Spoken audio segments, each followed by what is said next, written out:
Rất xí nằm mà cái hột xịt cây nòng nó nữa chó này hồ đi chả cái xịt cây mà thông nó cây nòng này mà cái hột xịt cây nòng nó sẽ sai vậy là nó cây nòng mà cái chỉ là hột xịt cây nòng thôi sẽ sai đi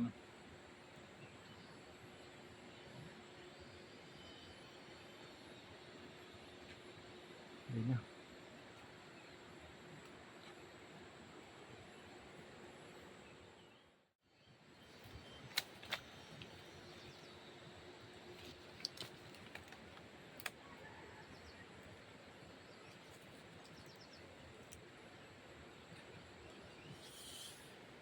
Đọc cửa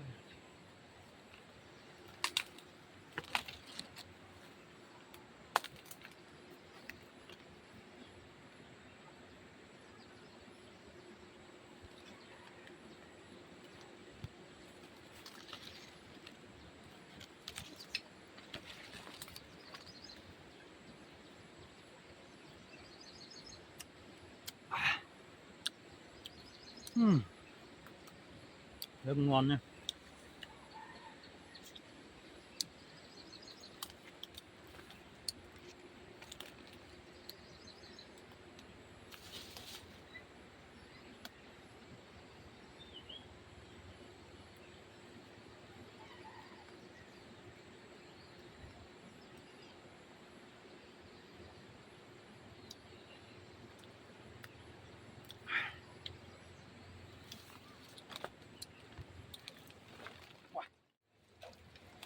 Đây quả này rất ngon luôn nha. Ai da ốc kìa, ốc cá có cay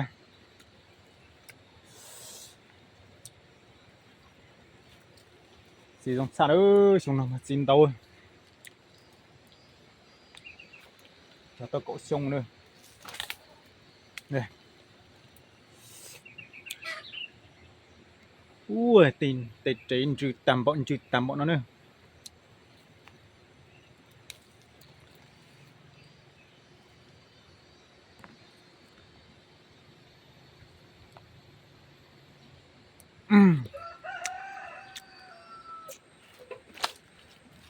จะเสียดิเอาไปลูกเอากระต้นđọc nó chỉ phải lũ gì mà đâu lâu xưa chính chúng nia được chỉ mà không ta lên nó nữa.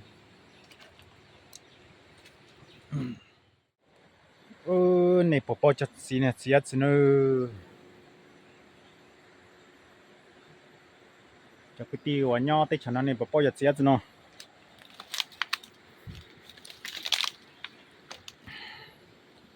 tới chỉ nó xí mua léo chặt xí này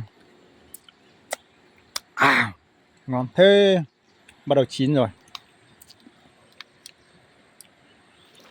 Anh em biết quả này không? Đây này rất là ngon, rất là ngon. Cái này mà man đi ngâm với đường nữa thì không phải nói rồi, không phải chê rồi.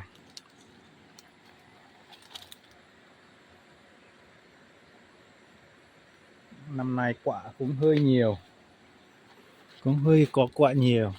Đây này. Chắc một số anh em không biết quả này là quả gì đâu.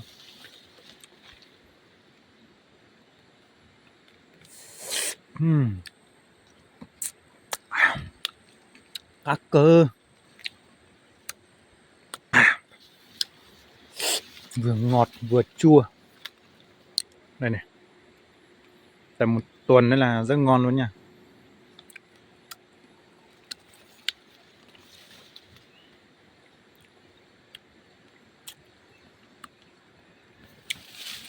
Cái này mang từ Hoàng Liên Sơn về trồng nha. Đấy, mang từ Lào Cai về nhá. Còn đây thì mình chưa thấy đâu có đâu.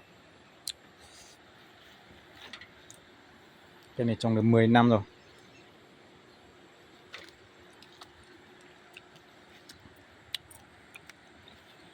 Mười năm trồng cây. 100 năm trồng người.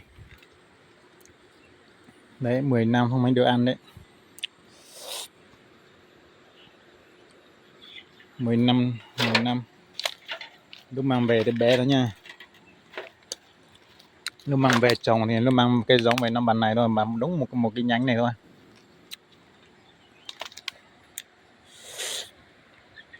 À.